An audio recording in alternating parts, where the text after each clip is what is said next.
മഠത്തിൻ്റെ നിഗൂഢത part 2ലേക്ക് എല്ലാവർക്കും സ്വാഗതം. നിങ്ങൾ പാർട്ട് 1 കാണാത്തവരാണോ? എന്നാൽ ഉടൻ തന്നെ താഴെ കാണുന്ന ലിങ്കിൽ ക്ലിക്ക് ചെയ്ത് പാർട്ട് 1 മുഴുവനായും കാണുക. മഠം തകർന്ന മാസങ്ങൾ കഴിഞ്ഞു. കുട്ടികൾ ഇപ്പോൾ നഗരത്തിലെ ഒരു പുതിയ സ്കൂളിലാണ്. മെറിൻ പഴയതുപോലെയല്ല. അവൾ എപ്പോഴും ഒറ്റയ്ക്കിരിക്കാനാണ് ഇഷ്ടപ്പെടുന്നത്. അവളുടെ കണ്ണുകളിൽ ഇടയ്ക്കിടെ ഒരു കറുത്ത തിളക്കം വരുന്നുണ്ട്.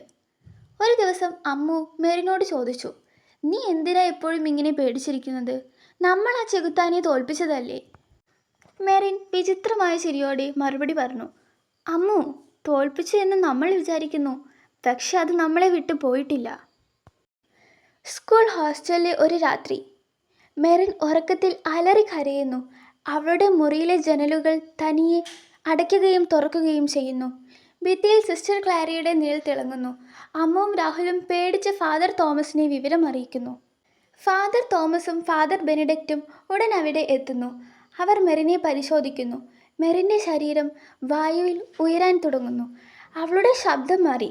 ആ പഴയ ചെകുത്താൻ്റെ ശബ്ദത്തിൽ അവൾ സംസാരിക്കാൻ തുടങ്ങി. ക്ലാര തോറ്റിട്ടില്ല. അവൾ എന്നിലൂടെ ജീവിക്കുന്നു.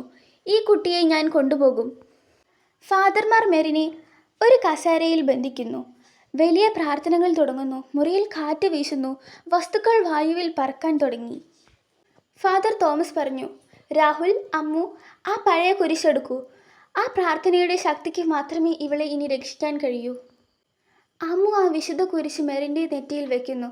മെറിൻ്റെ ഉള്ളിലെ ആ രൂപം അലറുന്നു. ആ നിമിഷം സിസ്റ്റർ ക്ലാരയുടെ ആത്മാവ് മെറിൻ്റെ ശരീരത്തിൽ നിന്നും പുറത്തേക്ക് വരാൻ ശ്രമിക്കുന്നു. പെട്ടെന്ന് മെറിൻ്റെ ബോധം തിരിച്ചു വരുന്നു. അവൾ കരഞ്ഞുകൊണ്ട് പറയുന്നു, ഫാദർ, എന്നെ രക്ഷിക്കരുത്.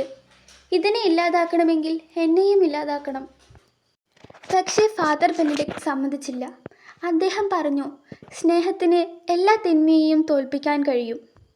പുരോഹിതന്മാരും സുഹൃത്തുക്കളും കൈകൾ കോർത്തു പിടിച്ച് ഒരേ മനസ്സോടെ പ്രാർത്ഥിച്ചു.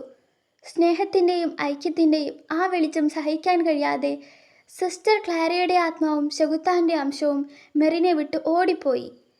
ആ വെളിച്ചത്തിൽ അവ കരിഞ്ഞു ഇല്ലാതായി. മെറിൻ പൂർണ്ണമായും സുഖം പ്രാപിച്ചു. അവളുടെ കണ്ണുകളിലെ ആ ഭീകരതയെല്ലാം മാറി. വർഷങ്ങൾക്ക് ശേഷം അവർ 3 പേരും അതേ പഴയ മഠമിരുന്ന സ്ഥലത്ത് ഒരു ചെറിയ വിദ്യാലയം സ്ഥാപിച്ചു. അവിടെ തിന്മയുടെ നിഴലുകളില്ല. അവർ അവിടെയുള്ള അനാഥരായ കുട്ടികൾക്ക് ധൈര്യത്തിൻ്റെയും സ്നേഹത്തിൻ്റെയും പാഠങ്ങൾ പകർന്നു നൽകി. പശ്ചാത്തലത്തിൽ ഒരു മനോഹരമായ പ്രാർത്ഥനാഗീതം കേൾക്കാം. മെറിൻ ആകാശത്തേക്ക് നോക്കി ചിരിക്കുന്നു. അവൾ ഇപ്പോൾ ശരിക്കും സ്വതന്ത്രയാണ്.